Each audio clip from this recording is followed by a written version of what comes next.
This is where meaningful connection begins. A room comes alive when people truly start to listen. Different voices meet, and ideas begin to move. Reflection becomes dialogue, and dialogue becomes momentum. That is how facilitation creates space for change. And that is what brings us to Hangzhou. A city of water, memory, and quiet strength. Here, heritage and modern life continue to shape one another.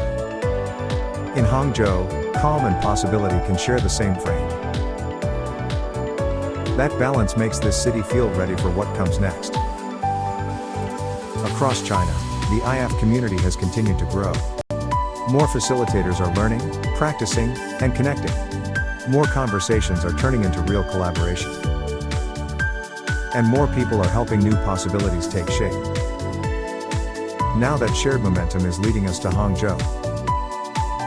For the IAF Asia Conference in Hangzhou, China. We invite you to join us on October 31st and November 1st, 2026. Come meet the community, the city, and the moment. We look forward to welcoming you in Hangzhou.